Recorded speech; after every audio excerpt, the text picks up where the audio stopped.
ಓಂ ಶ್ರೀ ಗುರು ಬಸವಲಿಂಗಾಯ ನಮಃ. ಈ ಪ್ರಾಣ ಹೊರಟು ಹೋಗುತ್ತೆ, ಪ್ರಾಣ ಕವಚ ಒಡಿತದೆ, ಮನಸ್ಸು ಹೋಗ್ತದೆ, ಮನಸ್ಸಿನ ಕವಚ ಒಡಿತದೆ. ಕೊನೆಯದಾಗಿರ್ತಕ್ಕಂಥದ್ದು ಸೈಕಿಕ್ ಬೀಯಿಂಗ್, ಅದಕ್ಕೇನಂತಾರ ಜೀವಾತ್ಮ ಸೈಕಿಕ್ ಬೀಯಿಂಗ್ ಅಂತ. ಆ ಸೈಕಿಕ್ ಬೀಯಿಂಗ್ ಏನದ, ಅದು ಆತ್ಮ ಪ್ರಪಂಚದಲ್ಲಿ ಸ್ವಲ್ಪ ಸಮಯ ತಂಗುತ್ತದೆ. ಎಲ್ಲಿವರೆಗೆ ತನಗಾಗಿರ್ತಕ್ಕಂಥ ಒಂದು ಗರ್ಭ ಸಿದ್ಧ ಆಗಿರ್ತದ ಅಲ್ಲಿವರೆಗೆ ತಂಗುತ್ತದೆ, ಆಮೇಲೆ ಹೋಗಿ ಅಲ್ಲಿ ಸೇರ್ತದೆ.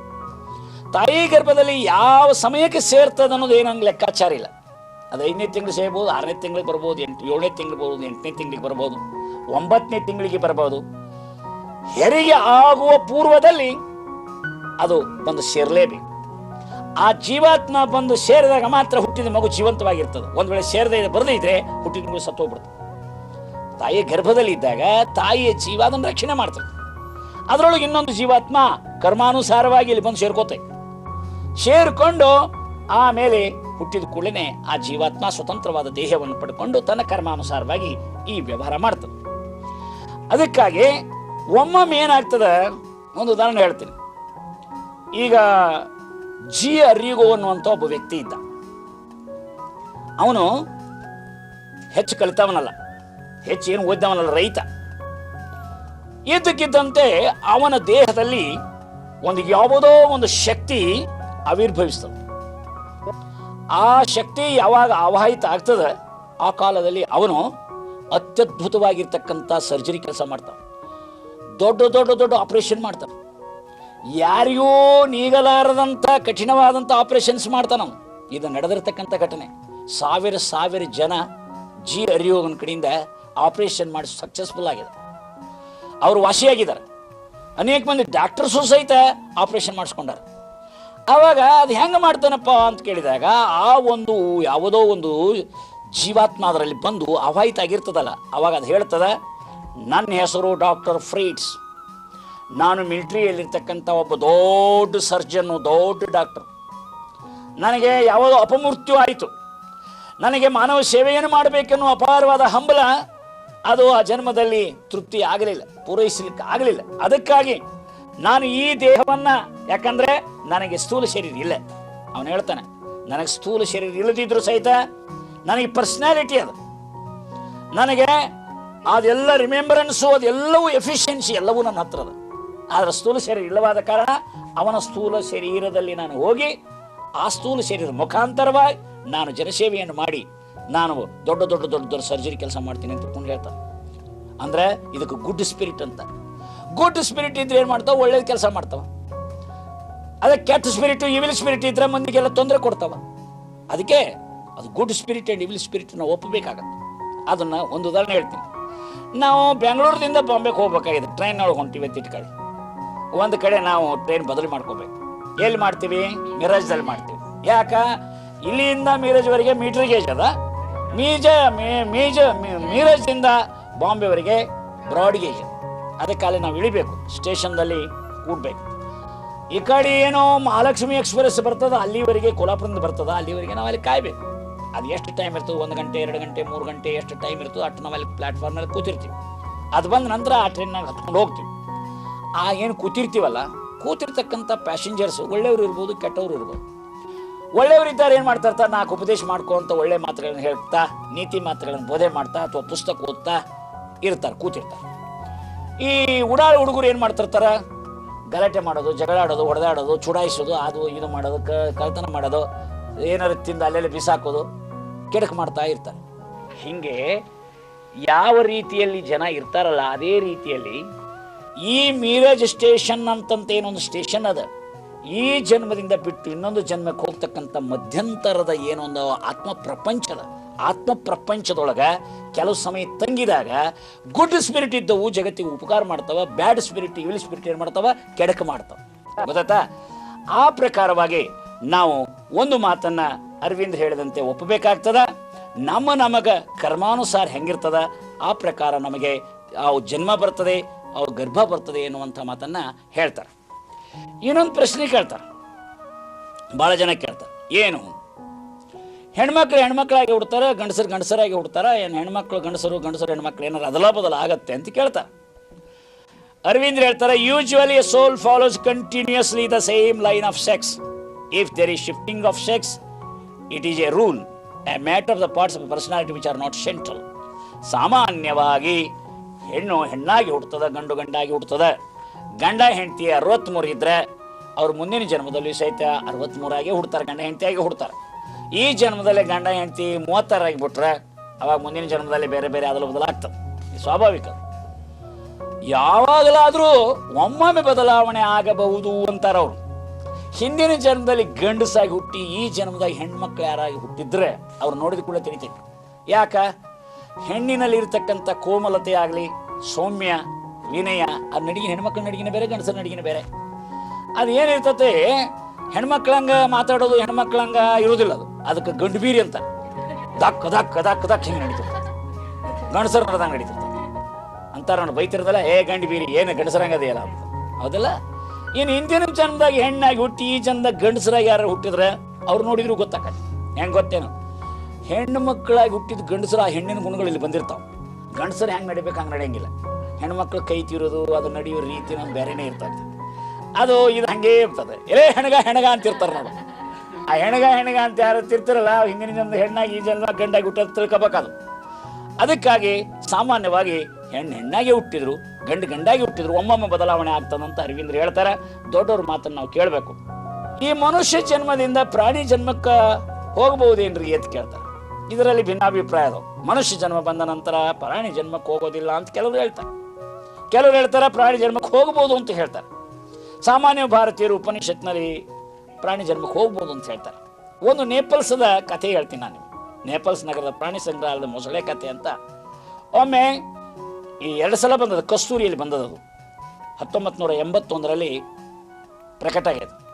ಅದನ್ನು ನಾವು ಓದಿ ರೆಕಾರ್ಡ್ ಮಾಡಿದ್ದೀನಿ. ಮತ್ತು ನಾವು ಪ್ರವಚನ ಹೇಳ್ಬೇಕಾದ್ರೆ ರೆಕಾರ್ಡ್ ಮಾಡ್ಬೇಕಾಗತ್ತೆ. ನೀವು ಓದಿ ಬಿಟ್ಬಿಡ್ತೀರಿ, ಮರೆತು ಬಿಡ್ತೀರಿ. ನಾವು ಮರೆತರಂಗೆ ಪ್ರವಚನ ಹೇಳ್ಬೇಕು ನಿಮ್ಗೆ. ಅದಕ್ಕಾಗಿ ಅದನ್ನು ರೆಕಾರ್ಡ್ ಮಾಡಿದ್ವಿ. ಏನಪ್ಪ ಅಂತಂದರೆ, ಗಂಗಾ ನದಿಯಲ್ಲಿ ಒಬ್ಬ ಬಾಲಕ ನೀರು ತುಂಬಿಕೊಂಡು ಬರುವಂಥ ಪ್ರಸಂಗದಲ್ಲಿ ಅವನು ಕೊಡದಾಗ ಒಂದು ಸಣ್ಣ ಮೊಸಳೆ ಮರಿ ಬಂತು. ಆ ಮೊಸಳೆ ಮರಿ ಬಂದಾಗ ಕಾಶಿ ಕ್ಷೇತ್ರ ನೋಡ್ಲಿಕ್ಕೆ ಬಂದಿರತಕ್ಕಂಥ ಒಬ್ಬ ಶೆಲ್ಲಿನಿ ಅಂತ ತಿಳ್ಕೊಂಡು ಒಬ್ಬ ಇಟಲಿ ದೇಶದವನು ಅವನೇನು ಮಾಡ್ದ, ಆ ಮಗು ತಂದಿರತಕ್ಕಂಥ ಪುಟಾಣಿ ಮೊಸಳೆ ಮರಿಯನ್ನು ನೋಡಿ, ತಮ್ಮ ಇದನ್ನು ಕೊಡೋ ಅಂದ. ದುಡ್ಡು ಕೊಡ್ರಿ ಅಂದ. ಅವನು ಅವ್ರಿಗೇನು ದುಡ್ಡು ಕೊಟ್ಟ. ಅದನ್ನು ತೆಗೆದುಕೊಂಡು ಹೋಗಿ ಆ ನೇಪಲ್ಸ್ ಅಂತೇನು ಆ ದೇಶದಲ್ಲಿ ಒಂದು ದೊಡ್ಡ ಪ್ರಾಣಿ ಸಂಗ್ರಹಾಲಯ ಅದು ಕೊಯ್ದು ಕೊಟ್ಟ.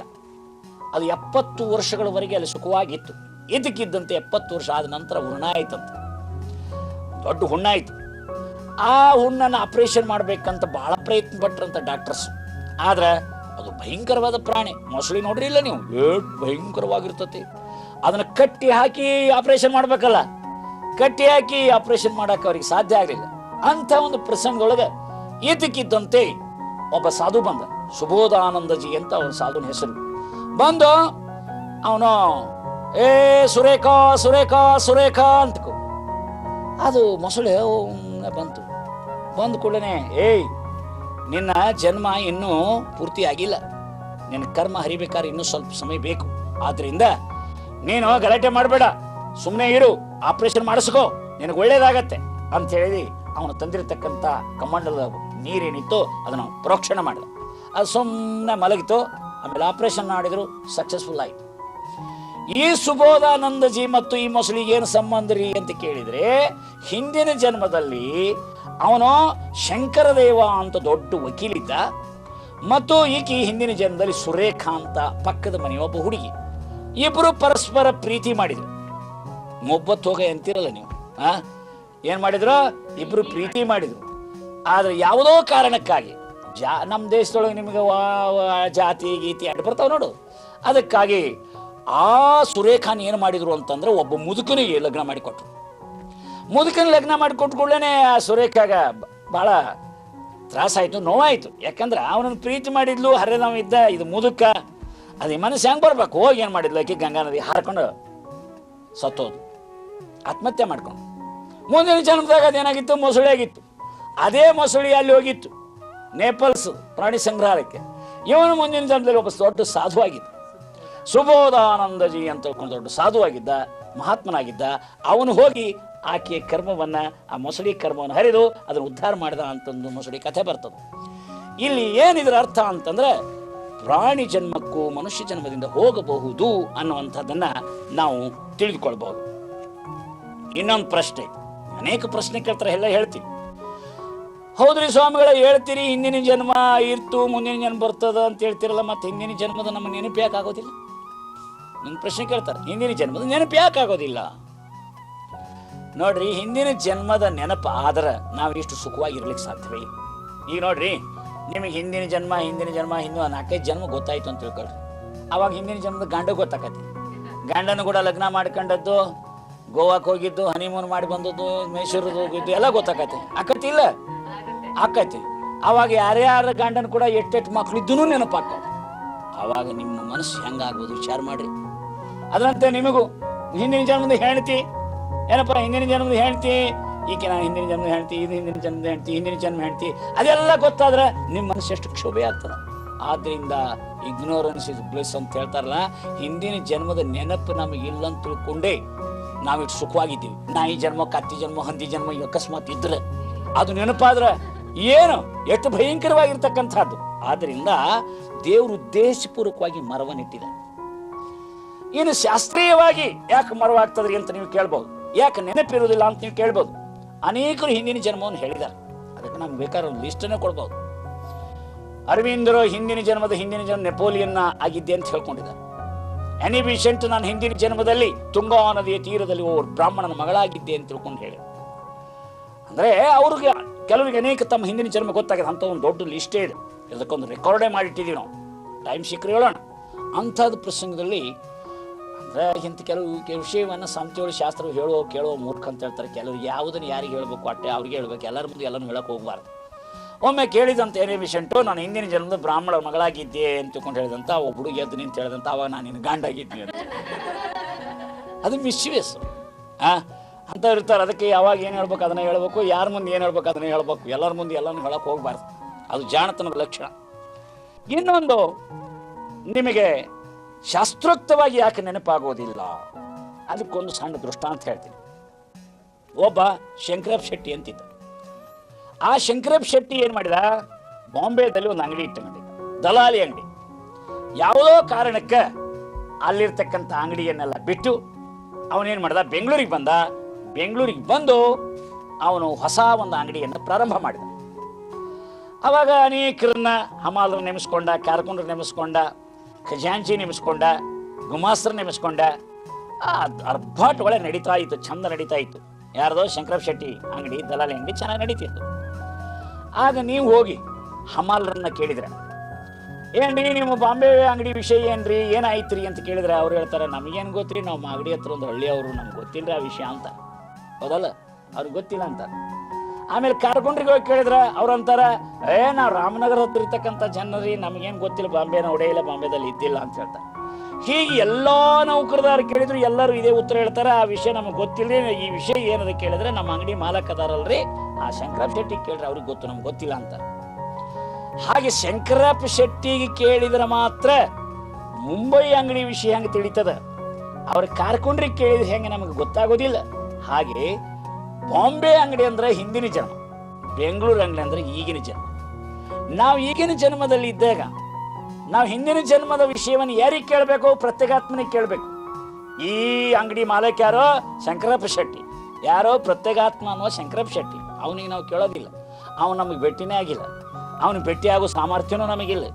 ಸಾಕ್ಷಾತ್ಕಾರ ಆದಾಗ ತಾನೇ ಅವನು ಭೇಟಿ ಆಗೋದು.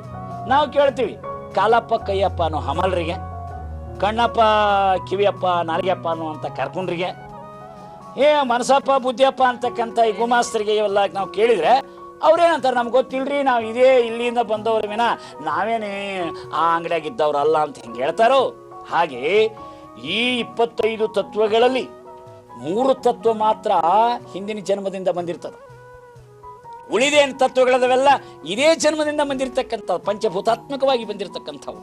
ಆದ್ರಿಂದ ನಾವು ಎಲ್ಲಿಯವರೆಗೆ ಜೀವಾತ್ಮನನ್ನ ಸಂದರ್ಶಿಸೋದಿಲ್ಲ, ಪ್ರತ್ಯೇಕಾತ್ಮನ ಪ್ರಜ್ಞೆ ನಮಗೆ ಎಲ್ಲಿವರೆಗೆ ಬರೋದಿಲ್ಲ, ಅಲ್ಲಿವರೆಗೆ ಹಿಂದಿನ ಜನ್ಮ ಗೊತ್ತಾಗೋದಿಲ್ಲ.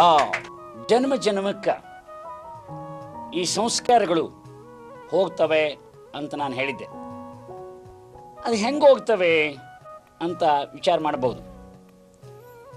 ಈ ಮಾನವ ಶರೀರ 3 ಶರೀರಗಳಿಂದ ಕೂಡಿದೆ.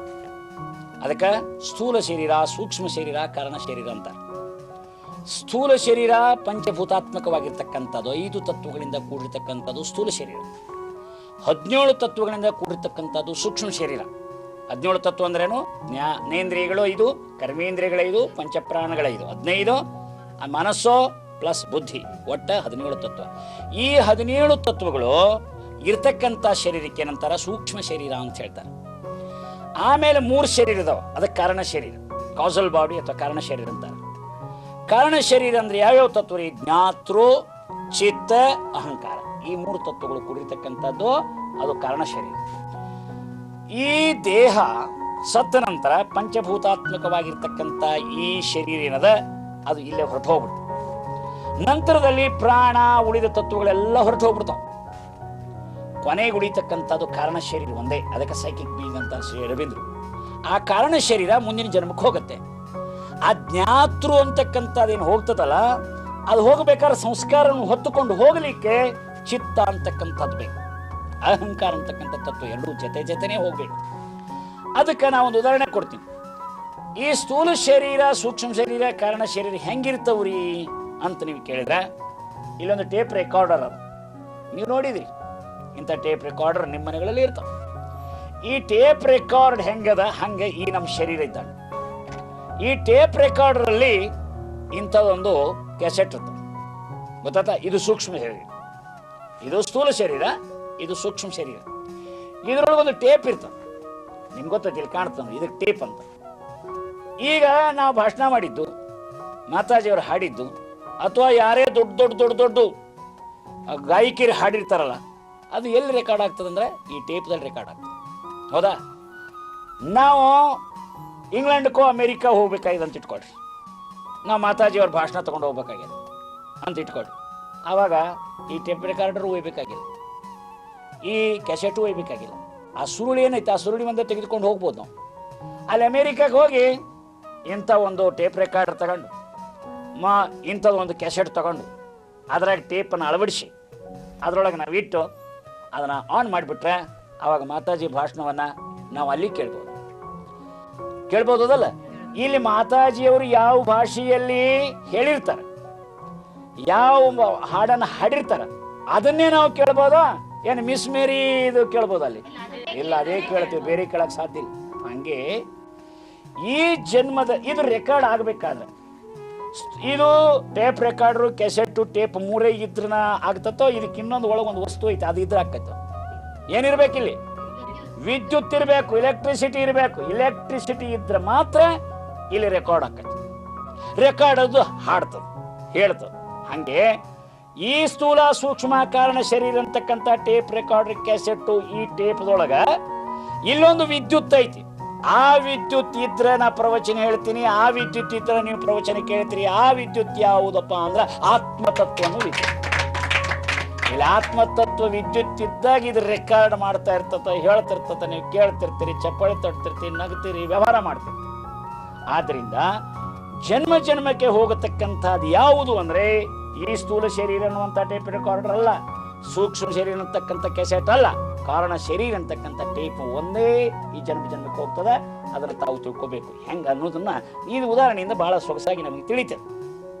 ಆದ್ದರಿಂದ ಈ ಪೂರ್ವಜನ್ಮ ಪುನರ್ಜನ್ಮ ಸಿದ್ಧಾಂತವನ್ನ ನಾವು ಒಪ್ಪಿದ ನಂತರ ಇನ್ನೂ ಕೆಲವರು ಅನೇಕರು ಪ್ರಶ್ನೆ ಕೇಳ್ತಾರೆ. ಏನು ಪ್ರಶ್ನೆ ಕೇಳ್ತಾರಪ್ಪ ಅಂತಂದ್ರೆ, ಈ ಜೀವನದಲ್ಲಿ ವೈವಿಧ್ಯತೆ ಅದ. ನಾವು ಹೇಳ್ತೀವಿ, ಕೆಲವರು ಫಿಸಿಕಲ್ ಹೆರಿಡಿಟಿ ಬಗ್ಗೆ ಬಹಳ ಮಾತಾಡ್ತಾರೆ. ಅಲ್ರಿ, ಅವ್ರು ಹೇಳಿದ್ರು ಇವ್ರು ಹೇಳಿದ್ರು ಅಲ್ಲ, ನಮ್ಮ ಅನುಭವದಿಂದ ತಿಳ್ಕೊಬಹುದಲ್ಲ ನಾವು. ಹೆಂಗ್ರಿ ಅಂತ ನೀವು ಕೇಳ್ಬೋದು. ಈಗ ತಂದೆ ತಾಯಿಗಳಿಗೆ ಮಕ್ಕಳು ಇರ್ತಾರೆ. ಒಂದು ಮಗು ಬಹಳ ಬ್ರಿಲಿಯಂಟ್ ಇರ್ತದೆ. ವಿಜಯ್ ಶಾಸ್ತ್ರರು ಒಂದು ಘಟನೆ ಹೇಳ್ತೇನೆ ನಿಮಗೆ. ಅವ್ರು ಬಹಳ ಬ್ರಿಲಿಯಂಟ್ ಅದ. ಈ ಕಮಿಷನರು ಇನ್ನೂ ದೊಡ್ಡ ಗ್ರೇಡಿಗೆ ಹೋಗ್ಯಾರ. ಅವ್ರ ಮನೆಯಲ್ಲಿ ಅವ್ರ ತಂಗಿ ನಾ ಸ್ವತಃ ನೋಡಿದ್ದೀನಿ. ಅವ್ರಿಗೆ ಯಾವ ಸಾಮಾನ್ಯ ಜ್ಞಾನವೂ ಇಲ್ಲ, ಬಿಲೋ ನಾರ್ಮಲ್ ಅಂತೀವಲ್ಲ ಹಾಗೆ. ಒಂದೇ ತಂದೆ ತಾಯಿಗಳು, ಇಬ್ರು ಪ್ರೊಫೆಸರ್ ತಂದೆ ತಾಯಿಗಳು. ಅವ್ರ ಹೊಟ್ಟೆಯಲ್ಲಿ ಒಂದು ಬ್ರಿಲಿಯಂಟ್ ಮಗು, ಇನ್ನೊಂದು ಮೂರ್ಖ ತೆಪರ ಹುಚ್ಚು ಮಗು. ಇದು ಯಾಕೆ ವ್ಯತ್ಯಾಸ ಐತಿ? ಹೆರಿಡಿಟ್ರಿ ಥಿಯರಿ ಹೇಳ್ತಕ್ಕಂಥವ್ರು, ಆನುವಂಶಿಕತೆ ಬಗ್ಗೆ ಮಾತನಾಡ್ತಕ್ಕಂಥವ್ರು ಇದಕ್ಕೆ ಉತ್ತರ ಕೊಡ್ಬೇಕಾಗತ್ತೆ. ತಂದೆ ತಾಯಿಗಳ ಗರ್ಭದಲ್ಲಿ ಬಂದಿರತಕ್ಕಂಥ ಒಂದು ಮಗು ಸುರೂಪಿಯಾಗಿರ್ತದೆ, ಒಂದು ಮಗು ಕುರೂಪಿಯಾಗಿರ್ತದೆ, ಒಂದು ಮಗು ಜ್ಞಾನಿಯಾಗಿರ್ತದ, ಇನ್ನೊಂದು ಮಗು ಅಜ್ಞಾನಿಯಾಗಿರ್ತದ, ಒಂದು ಮಗು ಅಧ್ಯಾತ್ಮ ಜೀವಿಯಾಗಿರ್ತದ, ಇನ್ನೊಂದು ಮಗು ಉಡಾಳಾಗಿರ್ತದೆ. ನಮ್ಮ ಮಾತಾಜಿಯವರು ನೋಡಿದಿರಲ್ಲ, ಮಾತಾಜಿಯವರು ಚಿಕ್ಕವರಿರುವಾಗಲೇ ಅದ್ಭುತವಾಗಿರ್ತಕ್ಕಂಥ ಆಧ್ಯಾತ್ಮವನ್ನ ಜೀವನದಲ್ಲಿ ಅಳವಡಿಸಿಕೊಂಡು ಇವತ್ತು ಮಹಾ ಜಗದ್ಗುರು ಆದರು, ಮಹಾಜ್ಞಾನಿಗಳಾದರು, MAದಲ್ಲಿ ಫಸ್ಟ್ ರ್ಯಾಂಕ್ ಪಾಸ್ ಆದರು. ಹೌದಲ್ಲ? ಇದನ್ನು ನೋಡ್ತೀವಿ. ಅವ್ರಿಗೊಬ್ಬ ತಮ್ಮ ಇದ್ದ, ಅವನಿಗೆ ಧರ್ಮ ದೇವರು ಅಂದ್ರೆ ಅಲರ್ಜಿ. ಇಬ್ಬರೂ ಒಂದೇ ತಂದೆ ತಾಯಿಗಳ ಹೊಟ್ಟೆಯಲ್ಲಿ ಹುಟ್ಟಿದ್ರು ಸಹಿತ ಇವರು ಆಧ್ಯಾತ್ಮ ಜೀವಿಗಳು, ಅವನ ಲೌಕಿಕ ವ್ಯಕ್ತಿ. ಇವರು ಎಲ್ಲದರಲ್ಲಿ ಫಸ್ಟ್ ಕ್ಲಾಸ್ ಪಾಸ್ ಹೋದರು, ಅವನು ಎಲ್ಲದರಲ್ಲಿ ಫೇಲ್ ಹಾಕೋತ ಹೋದವ, ಪಾಸ್ ಆಗಲಿಲ್ಲ ಕೊನೆಗೆ. ಅಂದ್ರೆ ಯಾಕೆ ಈ ಮಾತನ್ನು ನಾವು ಹೇಳ್ತೀವಿ ಅಂತಂದ್ರೆ, ವ್ಯಕ್ತಿ ಒಂದೇ ತಂದೆ ತಾಯಿಗಳಲ್ಲಿ ಇರ್ತಕ್ಕಂಥ ಈ ವ್ಯತ್ಯಾಸವನ್ನು ನಾವು ನೋಡ್ಬೋದಲ್ಲ. ಈಗ ನೋಡಿ, ನಾವು 5-6 ಮಂದಿ ಅಣ್ಣ ತಮ್ಮ ಪೂರ್ವಾಶ್ರಮದಲ್ಲಿ ಇರೋದು, ನಾನು ಒಬ್ಬನೇ ಸನ್ಯಾಸಿ ಆಗಿನಿ, ಉಳಿದವರು ಸನ್ಯಾಸಿ ಆಗೋದು ಆಗಿಲ್ಲ, ಯಾರೂ ಆಗಿಲ್ಲ, ನಾ ಒಬ್ಬನೇ ಆಗಿದ್ದೆ. ನಾ ಹೇಳೋ ಪ್ರವಚನ ತಿಳ್ಕೊಳ್ಳೋಟ್ಟು ಬುದ್ಧಿ ಸಹಿತ ಇಲ್ಲ. ಅಂದಮೇಲೆ ನಾವು ಒಂದೇ ತಂದೆ ತಾಯಿ ಹುಟ್ಟಿದೀವಿ, ಮತ್ತು ಅವ್ರು ಯಾಕೆ ಹಿಂಗೆ ನಾವೇ ಯಾಕೆ ಹಿಂಗೆ ಅಂತಂದ್ರೆ ಕೇಳಿದ್ರು. ಅದು ಫಿಸಿಕಲ್ ಹೆರಿಡಿಟಿ ಅಲ್ಲಲ್ಲಿ, ಸೈಕಿಕ್ ಹೆರಿಡಿಟಿ ಅಂತ ಒಂದು ಬರ್ತದೆ. ಭಾಳ ಜನ ಸೈಕಿಕ್ ಹೆರಿಡಿಟಿಯನ್ನು ಸರಿಯಾಗಿ ತಿಳ್ಕೊಳ್ಳೋದಿಲ್ಲ. ಅದಕ್ಕೆ ಎಡ್ಗರ್ ಕೈಸಿ ಹೇಳ್ತಾನೆ, psychic heredity is more important than physical heredity.